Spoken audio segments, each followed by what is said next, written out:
And welcome back, everyone, to the fifth episode of the Sports Coverage Podcast. My name is Andrew, and I'm alongside my co-host, Vince. So we're just going to hop right into it for this episode and talk about the first game of the 2023-2024 NFL season, Lions versus Chiefs, and this was just an absolutely insane game. Obviously, when this episode comes out, we will be done with Football Sunday. So we won't be telling you about what's going on there, obviously, because we can't see into the future.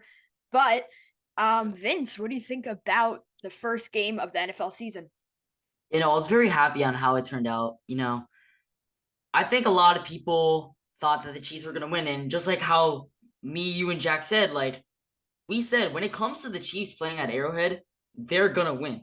But it ended up turning out that the Lions were the more dominant team. So, yeah, and then the Lions ended up winning. But it had to do with the playmakers, Jared Goff, Yeah. Amon St. Brown, Jahmyr Gibbs, which is a hell of a rookie. I'm telling you, I have him on fantasy football. Beautiful.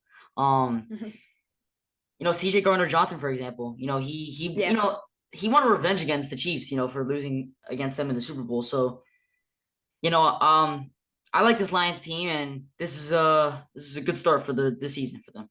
And especially, there were a lot of suspensions for the Lions this year, which was something that we noted in the last episode that could affect them. But Amon-Ra came out as their top receiver last week and showed that he is going to be a top receiver for Jared Goff to throw to, and they can lead the Lions together to victory. And on the Chiefs side of things, they played without Travis Kelce, who is probably going to be their number one receiver, or almost definitely going to be their number one receiver. And Patrick Mahomes obviously is Patrick Mahomes, but he still needs an offense to throw to. He's not some magical guy that can do that himself. So, and especially with Kadarius Toney on Thursday. Yeah, no, I do got to point out something though, Andrew, before you go on and say whatever you're going to say. I've been on social media a lot these past 2 days. As of recording, it's Saturday, and Thursday, Friday, well, not Thursday, but more like Friday and then today, it's been looking a little bad. They're shading. It's a little shady on Kadarius Toney, and especially that receiver core. It's a lot of hate going near them, and there's a lot of memes going out. But I think like this Chiefs team is they're just saying, "Oh, it's a dynasty's over" and all this. But yeah, I don't know. I just think that the Chiefs need to step up if they want to win another Super Bowl and go back to back. Those receivers need to step up because right now it's looking like they're not even going to be close to making the playoffs. And with Kadarius Toney, listen, he's a good player, just he did not show it. And he and Sky Moore are going to be the leaders of this new Chiefs offense with Patrick Mahomes and Travis Kelce. But without Travis Kelce, it's up to Kadarius Toney and Sky Moore to perform, and neither of them really did. Did anything. Yeah, I think it was more the running backs, but they can't do all the work, They can't do all the work. And with and with Chris Jones out too. I mean, right. And the defense was a little shaky too, But it shouldn't be up to the running backs when you have the best quarterback in football. But I will say something though, Andrew. Nick Bolton, the middle linebacker for the Chiefs, he looked like he was one of the players that, he came out there and he wanted to attack. Yeah. He was hungry for some, just to get the ball from the offense, Right. I mean, yeah, against the Lions, he was like one of the only people that I saw had the fire in him and wanted actually to win the game. But yeah, obviously Patrick Mahomes, coming off the Super Bowl, everyone wants to win, but Nick Bolton really had the only one that had the fire in him. So yeah, that's why kind of the Lions won because the Chiefs didn't really anticipate about it. Yeah, and obviously there was the fake punt, which had huge implications very early on in the game. Yeah. Which was an interesting play call, but it definitely worked out in the Lions' favor. And then also towards the end of the game, I think the Chiefs just started to lose it there for a second. They weren't performing as they were. So moving on from the first game of week one, we are going to quickly talk about the last game of week one. And the day this comes out, that will be the night of today as you're watching. So Bills versus Jets. Obviously, the Bills are definitely a Super Bowl contender, and then people say the Jets are a Super Bowl contender. So there's a little bit of a difference there. So we're gonna talk a little bit about the Jets off season and how they did, and if we think that that can really propel them to the Super Bowl. Now, Vince is going to be very pessimistic towards both teams as he is a Miami Dolphins fan, but as a definitely unfavored NFC East team fan, me with the Giants, I am going to be so reasonable when talking about both of these teams. So, the Bills, first of all, have Josh Allen, top 3 quarterback in the league. They have Diggs, who is just he's Diggs. Is a freak. There's not much more to say about that. There's no one else than Diggs. Yeah. Their defense is reasonably good for what it is and for this Bills team.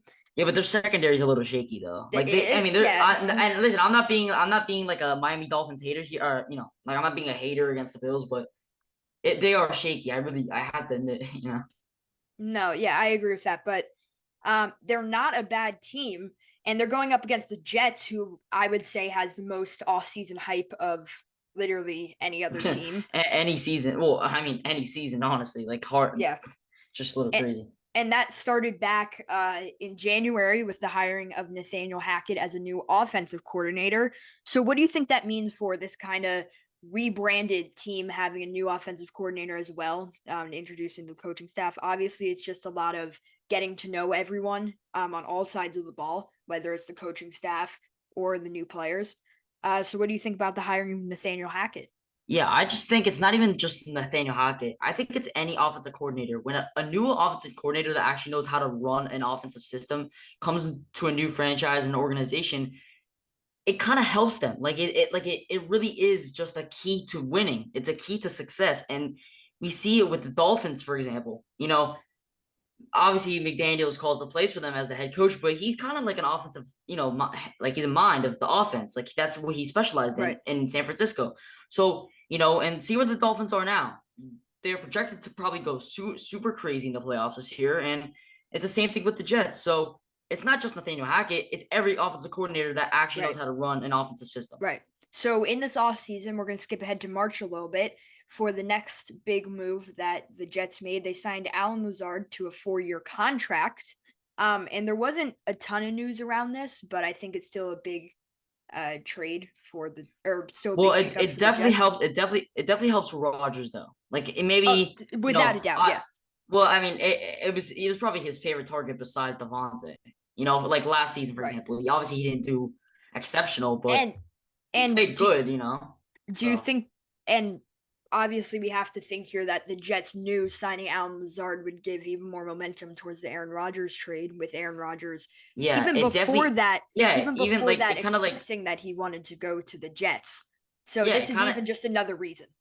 Yeah, it was just like this is like another like little hint of we're gonna go out and get Aaron Rodgers. So I like that. I think it helped Aaron Rodgers because he has to get used to his new system. So I think getting Allen Lazard definitely helps him. And obviously, around a month later, the big trade finally broke of Aaron Rodgers being traded to the New York Jets. So this is their biggest offseason move, their biggest change, the thing that everyone is getting hyped up about. And they think that Aaron Rodgers still has what it takes to lead them to the Super Bowl. So do you think that is something to be truly excited about, or is it just going to be we'll wait and see what happens? I think we're going to have to see we're going to have to see what happens eventually, but the hype is a little too much. I'm sorry, Jets fans. It's a little outrageous. I agree. And honestly, the number one Jets fan that I respect right now is Jack from last episode. I mean, he wasn't really being like let's go Aaron Rodgers or like he was obviously he's a Jets fan and he's excited for it, but the hype for him this season is a little too much. You guys got to remember he's 39 years old. He's like about to turn 40. Yeah, he's around there. You guys got to take it down a little notch. All right, a little notch. I understand he's a veteran, but it's a little too much. Just wait. Let's wait. We gotta wait till like maybe December. And it's good. And it's good that they have the Bills as the first game of the season because that's really gonna gauge where they're. Yeah, that really helps them. And if they win, if they win, honestly, I think then fine. The hype is real. Yeah, then honestly, yeah, for sure. But I would like to see them play the Dolphins though, because if they either beat the Bills or the Dolphins this season, then you know what, they can maybe do something in the playoffs. Fine. Maybe they can do something in the playoffs. But we're gonna have to wait and see. So I'm not really gonna put a stake in it, as I've said, like episode 2 or 1, like. I didn't think they were going to make it to the Super Bowl, but, you never know. So we're just going to have to wait and see. And obviously, the Bills are projected to win the league or to win the division this year. So we'll see if the Jets can do that. That might turn the tide of all those predictions that have already been put out. Moving to August, news broke that free agent Dalvin Cook has signed a 1-year contract. So obviously, Breece Hall has been listed as questionable for the past couple weeks. So I guess we're looking at split time between Cook and Breece Hall, depending on who is going to be the better running back. But so what do you think about that? Because it's interesting that they could just wait on Breece Hall for a little bit, but instead they go out to make the blockbuster signing of Dalvin Cook. Yeah, I love Breece Hall. I think he's a phenomenal player. I really think he could have been RB1, but signing Dalvin Cook is kind of like, like, what are you guys doing? But, I'm a little sad. The Dolphins didn't get him. We really needed him. I don't even think, obviously the Jets need running backs, and obviously everyone needs a player. Everyone needs some sort of key factor to help them win, but Breece Hall is kind of almost better than Dalvin Cook, so I don't understand why you would get another running back in that system. And obviously it's a good move, but I feel like the Dolphins would have had a better shot with him. No, I'm not just being biased. I'm just saying, I think Breece Hall is so good, and they're kind of wasting his talent. And I understand he's coming off an injury, but he's still going to be so good. You guys just watch and see, wait and see. Right, and I think this is all going to be a big wait and see. So we will recap this game on the next episode, as obviously we can't right now. Yeah. So we'll see what happens. We'll see what our predictions. But I think we said in the last episode our final predictions were Bills winning. I think is what. Yeah, I think both of us said Bills. Both said except Jack. Except Jack said Jets. Yeah. Yeah. Anyway, we all chose our favorite teams. We all chose our favorite teams. Yeah. Moving on in the NFL, Nick Bosa has signed an extension with the San Francisco 49ers, who have obviously had a quite interesting offseason, and we'll see how that plays out for them this year. But he has signed a 5-year, $170 million extension with $122.5 million in guaranteed money. What do you think about that? Yeah, a little surprising. I'm not gonna lie. Over the course of the last few weeks, I kind of thought he was going to go to the Chargers. I don't know if it's just me, if anyone else thought that, but I thought the Chargers would have went out and got him. But, I feel like Bosa signing this deal and staying with the team he was drafted by, obviously is great. He already knows the system. He's going to fit it right in again. I think a lot of stuff is going on with the 49ers, and getting this kind of helps them, and it kind of just calms down the peer pressure. The fan base also. Yeah. The fan base has been very talkative about what has happened this offseason, what's going to be the future of this team. Obviously, with potentially once again Brock Purdy starting, or their quarterback room's just a mess, and I think there's a lot of things really a mess right now. And if Christian McCaffrey doesn't stay healthy, they're going to have even more issues. So we'll see what happens there. And another big extension with the news that broke this week is Joe Burrow, and he has reached an agreement on a 5-year, $275 million contract. Obviously, Joe Burrow is one of the top quarterbacks in the league and is hurt right now, so we'll see how that plays out. So what do you think about this contract? Yeah, I think he deserves this more than any quarterback in the league. And when I say this, I mean it. He's taken this Bengals team already to 2 AFC championships and 1 Super Bowl. And yes, I understand he did win that Super Bowl, but there's no one right now in football I would want as my quarterback this season. We look at what he's been doing over the course of the last 3-4 seasons. It's exceptional. He goes out and beat arguably the best quarterback in the league, the best team in the league. Obviously he went to the Super Bowl once and didn't win. But, he was facing a stacked Rams defense. And it's kind of hard, he had his rookie receiver Ja'Marr Chase, who just was learning, and I think this upcoming season we can maybe see a different Bengals team that wants to yeah. wants to have the fire and want to win. Yeah, and obviously the Bengals are a ridiculously good team, and Yeah, I I mean think that we've seen it. We've seen it. and with the insurance with young Joe Burrow getting signed to this team for even longer, good for him is what I'll Yeah. say. And I do think and hope that they'll make it back to the Super Bowl. Yeah, I mean I think he loves it in Cincinnati. I think they've treated him phenomenal. I think they've treated him well. So, The he fans has especially. yeah, the fans. And it really just and I'm gonna go back to 2021. Getting Ja'Marr Chase, reuniting him with his college quarterback. I think that just helped them a lot. So yeah. Yeah. All right. So that is our NFL news for the week. There's going to be a lot more next week with the first football Sunday of the season and the big game on Monday. So we'll recap that next week and of course with our week 2 predictions. Now we are moving on to the FIBA World Cup. Just a quick bit of news on this one. The US men's national team suffered another painful loss against Germany, and they have been officially eliminated from the FIBA World Cup. So my question to you, Vince, is how does this affect the US team in the later worldwide competitions, especially the Olympics, which are upcoming in a couple of years? In France next year, yeah. So I think this is going to give a little signal note to them. I think this is going to give a signal note to the US, and I think this is going to just give a point out to everyone that right. we need the US best players out there playing for this country. We need this country to, get the right players and go out there and win.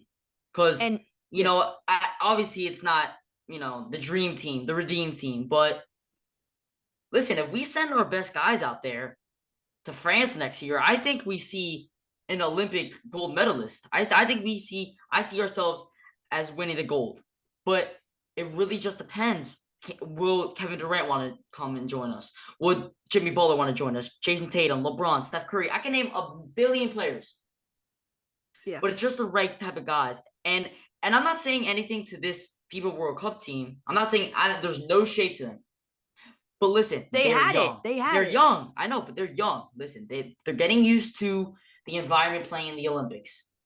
Do I think some of them can come play in the Olympics next year? For sure. They did a phenomenal. I think they did a great job. But if we want to go out there and win a gold medal, we need to send the right guys. And I agree with that. And I'm not necessarily saying reassemble the dream team, but we just got to find guys who are willing to represent their country and who are go out there and win. I mean, there's nothing else to say. And if you're in your prime, why would you not try to go represent your country? It's just something to think about there. And I'll say, I hope that we can assemble a good team for the Olympics. And I'm not saying that and I'm not saying that this FIBA World Cup team wasn't a good team. They were definitely they were a good great team. They didn't have it yet. Yeah, and they're nothing like years before. It's a new team, they're young, but I think we need to send some of the right guys out there because as we've seen this time, we lost to Germany. Dennis Schroeder's Dennis Schroeder's really all I can name. I'm sorry. I'm not saying anything about Germany. Great team. I respect them. Obviously. Oh, definitely. They beat America. Listen, but I mean that's like winning the championship pretty much in other words of saying. But yeah, I just think the US needs to send the right guys, and if we want to win the gold in France next year, we need to do it. Right. So we are, as of filming, it is college football Saturday. And a couple games are still ongoing right now. So we are going to we'll come back to the games that are ongoing right now. And one of which we're going to talk about right now, which is our game of the week picks. So I'll just go first. I voiced in the last couple episodes that I am a Bama fan, Roll Tide. And currently, it is number 11 Texas versus number 3 Alabama. And as it stands right now, it is 3-0 Texas in the first, with Alabama breathing down their necks currently. So we'll see how that plays out. What about you, Vince, for game of the week? Yeah, I have Texas and I have Bama against each other. Obviously college game day went there this Saturday, and obviously it's the Which game is of the right week. pick. Obviously everyone loves watching two ranked teams, and obviously an out of conference rival play each other. They've gone back and forth over the past couple of years, and it dates back to 1960 when Joe Namath played for the Crimson Tide. But yeah, I do have to say something. Like last year, I remember the final score was 20-19. Right. And Texas lost. But if Quinn Ewers didn't get hurt, I'm telling you, they would have won. They definitely would have beaten Bama. Yeah. And listen, they had Bryce Young, Will Anderson, but Bijan Robinson and Quinn Ewers looked like they were the stronger team. So, just have to see. And the only other ranked game today was with two ranked teams was number 20 Ole Miss versus number 24 Tulane. Ole Miss won that game 37-20. So obviously it's the right choice to go with Texas versus Bama here. They're two very highly ranked teams and one of two games in between two. And by the way, Joe Namath was on College Game Day today repping his Bama gear. So I always like to see that. And we're going to go to another thing where we voice our opinions. The underdog to win the Heisman. And these are two players from the same team. Yeah. So I think everyone knows who it is already. Yeah. So, Vince, let's hear what you think first. Listen, when you have a guy that's throwing a combined 900 yards in his first two games in Power 5 football, just give him the Heisman already. Just have it in his dorm, literally next to his desk at home. Just give it to him already. Shedeur Sanders deserves this trophy already. I'm sorry. Listen, it's a no-brainer. It was a slow start today, but against Nebraska. Right. But I think he got the groove of it in the second half, and he showed that he is the Heisman. But I will say, this would have been his Heisman moment. It was in the second half. There was a 2-point conversion, and he kept breaking tackles, and he just threw a hell of a ball. The guy dropped. Well, it looked like he caught it, but they ended up calling it. They reversed the call, but that would have definitely been his Heisman moment. So I have Shedeur Sanders. Yeah. I have another player from Colorado. I have Travis Hunter. He is playing phenomenal both sides of the ball. In his first game, he was basically on the field for the whole time, which is just something that is always crazy to see. And someone with that kind of stamina definitely deserves something like the Heisman Trophy. But I think both of these guys, we'll see how the rest of the season pans out, but they are both definitely contenders for the Heisman. So yeah, for sure. As right now we're speaking about Colorado, we are going to talk about Nebraska versus Colorado, which was 36-14 in favor of Colorado. So just any quick reactions to that game? Yeah, I was getting goosebumps watching the game at the beginning. I've never seen Colorado have so many fans at a game in my life. I mean, I was not even at the game. I was looking over a screen, and I was like, the insane amount of pressure Nebraska must have dealt with. And listen, they played good. Don't get me wrong. Their defense was insane in the first half. I mean, they had and over the course of the game, they had 10 sacks or something like that. On obviously a quarterback that is new to Power 5 football, but still, Nebraska obviously lost this game. But even though they're 0-2, I feel like they can be better eventually. But obviously Colorado won, and I think they were in favor to win, obviously. So they won. Yeah, I mean, I prefer Colorado, and I think I'm going to take them the rest of the season. Yeah, and just a quick update in Bama versus Texas. It's now 3-3 after Bama scored a field goal at the beginning of the second. So another quite interesting game was Utah versus Baylor. This game was going Baylor's way for a long time. And then I was definitely I was and then Utah came back, but with 1 second left in the game, Baylor had a ridiculously good chance to make a touchdown, and it was thrown to the end zone in one-on-one man coverage. And in my opinion, that was pass interference. It wasn't even called.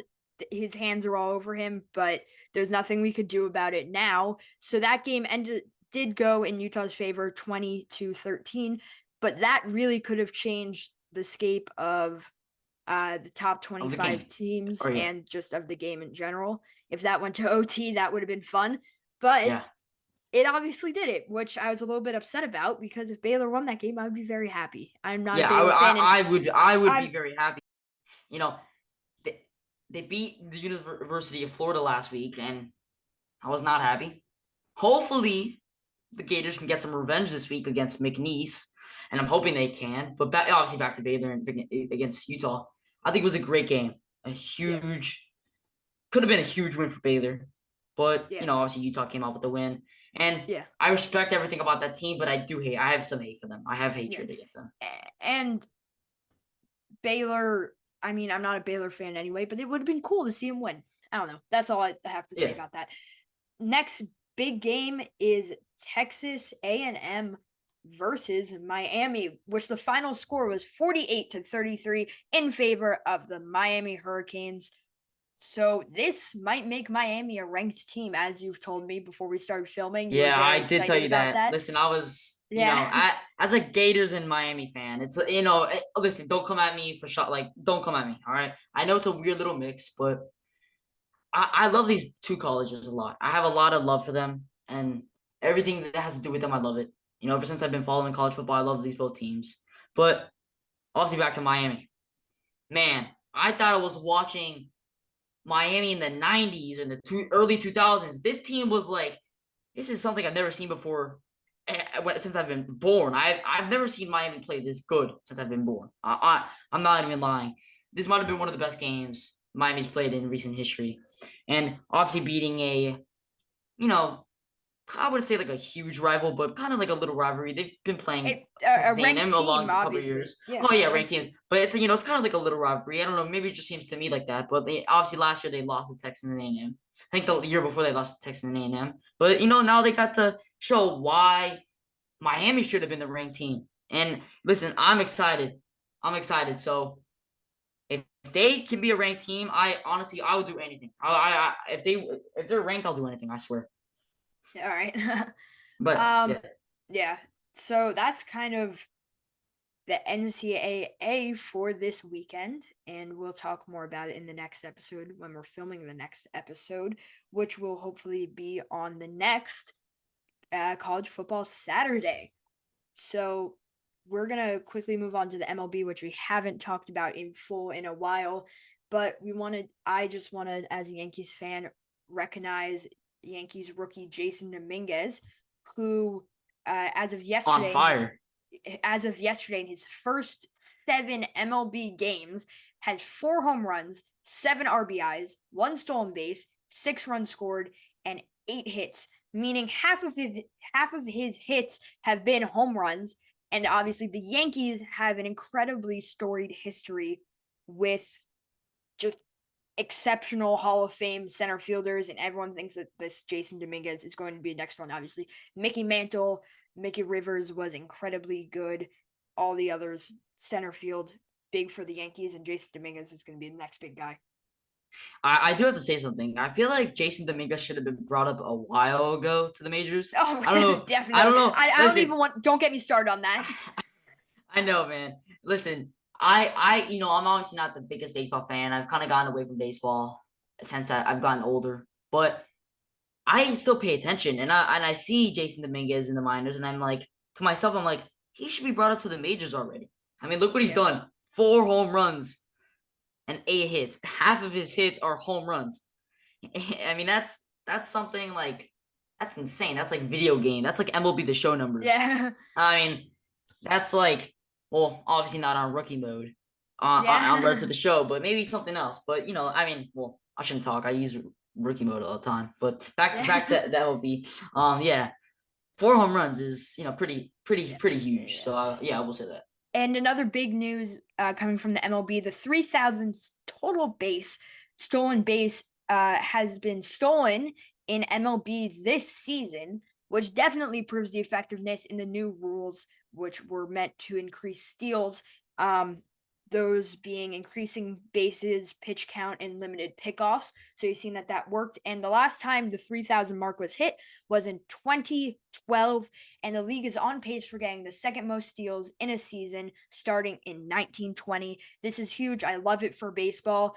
It's good for them. It's working. Yeah, and I mean, I do have to say, I love the steal. I love everything about the steal in baseball. You know, when I used to play baseball, I used to love stealing. I just feel like it's a great way about playing the game. It's a great evolving Small thing ball. to get, just getting a player to another base, So obviously with this new rule, it's helped out, with MLB and how everything's going faster, faster, faster, how they would like it. So yeah, no, I do definitely love this, and I'm And happy. as a baseball fan, I enjoy it. So that's Yeah. great. And as always, for the episode 5, fast fact: 19-year-old Coco Gauff, ranked number 6 in the world, becomes the youngest woman to reach the U.S. Open finals since Serena Williams in 2001. And as the finals are now over when we are recording, congratulations to Coco Gauff on her U.S. Open win. Yeah, I don't pay a lot of attention to tennis, but I will say I've heard about her obviously on social media, and she's a phenomenal athlete. She's great. I saw her post game interviews after winning the final today, and it was great just seeing how happy she was, and it's great for not only tennis but women's tennis in general. Obviously Serena Williams was Serena and kind of Venus. well, obviously they kind of were like the face of leader. women's tennis. The face. Yeah, they had everyone on their backs, and with this 19-year-old winning the U.S. Open, I mean, maybe she can be the next Serena Williams. We don't know, but this is a huge win, and eventually, I think she can definitely make a huge other mark eventually in her later career, because she's still so young. I mean, there's so much to prove, and I think she's got it. Yeah, and tomorrow, I know you don't pay much attention to tennis, but just to let everyone know, is the men's finals are Novak Djokovic versus Medvedev, who beat defending champion Carlos Alcaraz and Wimbledon champion Carlos Alcaraz yesterday in the semifinals. So we'll see how that turns out. I don't really have a preference for who wins here, as I was rooting for Alcaraz, but we'll see what happens. Yeah, we'll see what happens. I hope Djokovic wins, though. I will say, I hope he wins. Yeah, I mean, it will be cool for him and for the older guys still playing tennis. But thank you, everyone, so much for watching. My name is Andrew, and I am alongside my co-host, Vince. This was episode 5 of the Sports Coverage Podcast. Please subscribe and follow us on our Instagram, and there will be clips from the podcast coming out soon on YouTube. Yeah, we're definitely going to get some clips up to YouTube Shorts and Instagram for sure. That's what we've been trying to do. So we're definitely going to get that out sooner than later. We're trying to get that. So yeah, just watch. All right. Thank you, everyone, for listening, and we'll see you next time.